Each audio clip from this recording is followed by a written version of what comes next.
Cette cérémonie de vœux permet de revenir sur 2013, une année riche et dense pour notre ville.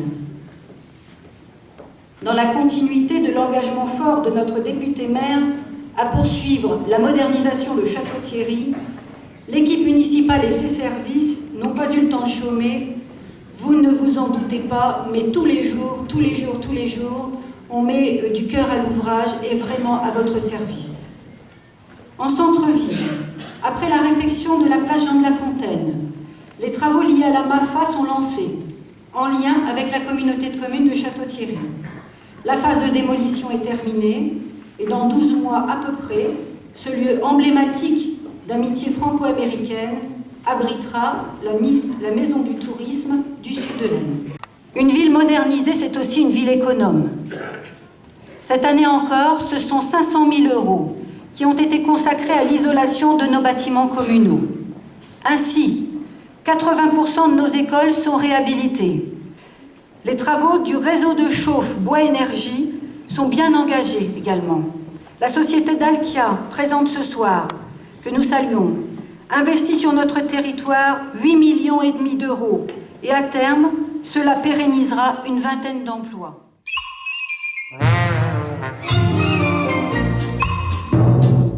Cette année 2014 marque donc le début du cycle des commémorations du centenaire de la Grande Guerre. Cette première guerre mondiale fut une épreuve partagée par toute la nation, une épreuve qui n'épargna aucune famille, ni aucun territoire, en métropole comme outre-mer. Pour la survie même de la patrie, dans des conditions inhumaines, nos soldats se sont battus au-delà de leurs limites. Je disais 1 400 000 morts. Les femmes, les mères, les enfants ont accompagné les combats, en faisant vivre, jusqu'à la victoire, nos villes et nos villages. Le souvenir de la Grande Guerre ne s'est jamais effacé. Il est d'ailleurs confondu dans nos paysages. La trace de cette guerre est inscrite sur nos monuments aux morts, mais également dans chacune de nos familles, au travers des témoignages transmis de génération en génération. La société française tout entière s'est emparée du souvenir de la Grande Guerre. Le centenaire, c'est l'occasion, non pas de célébrer l'armistice, la victoire, mais plutôt de relater la vie de ces hommes et de ces femmes durant la guerre. Et c'est ce que nous allons faire pour les 200 jeunes de Château-Thierry avec les écoles. Commémorer, c'est rappeler que la République a traversé des épreuves terrifiantes et qu'elle a toujours su s'en relever. Elle ne doit avoir peur de rien. Commémorer, c'est savoir d'où l'on vient pour mieux appréhender ce qui nous relie et nous fédère dans une nation, la nôtre.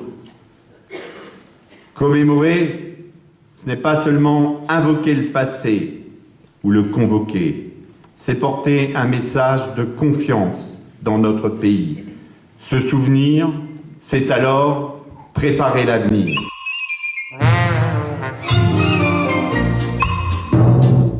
Le papier, c'est un rapport quotidien dans les petits et les grands moments de notre existence. Il est le lien charnel qui nous unit à la culture, à l'art. La fenêtre que nous ouvrons sur le monde au travers de nos lectures. Il est ce regard attentif et bienveillant que nous accordons à l'autre quand nous découvrons ces mots. Le papier habille quand il est peint. Il fait plaisir quand il est cadeau. Il enjolive quand il se fait crépon. Il devient tour à tour objet d'art ou document officiel, ponctuant chacune des étapes de notre vie. Il porte notre voix dans l'urne du bureau de vote, et vous serez nombreux à le faire. Oui, notre histoire est intimement liée au papier, support des langues, des religions. Et je salue les représentants des cultes, ou de la monnaie. Le papier a permis de sortir de l'obscurantisme, en devenant encyclopédie de Diderot, d'Alembert et des Lumières.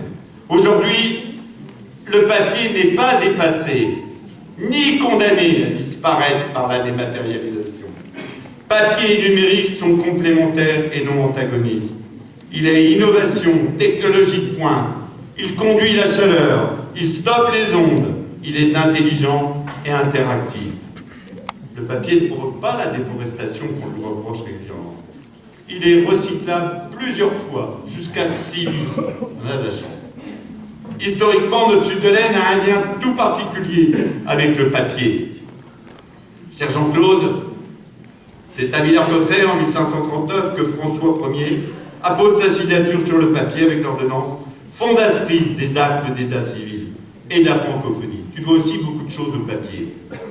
En 1668, Jean de La Fontaine inscrit sur le papier pour la postérité le nom de Château-Thierry aux côtés du sien. À cette époque, seule une infime élite avait accès aux livres.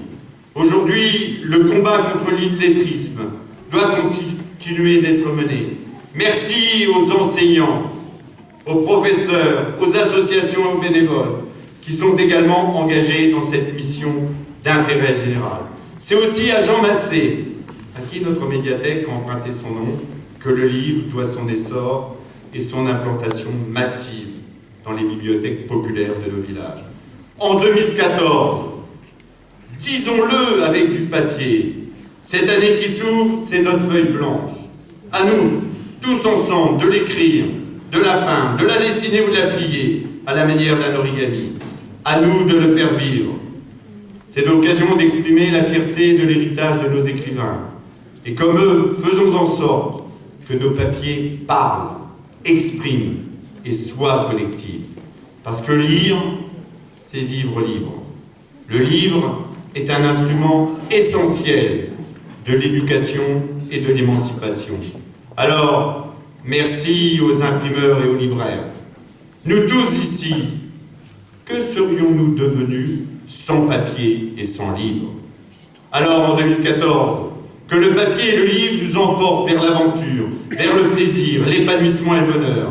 Bonne année 2014 à tous et à toutes. En 2014, découvrons que c'est beau la vie, comme le chantait Jean Ferrat, et laissons parler les petits papiers.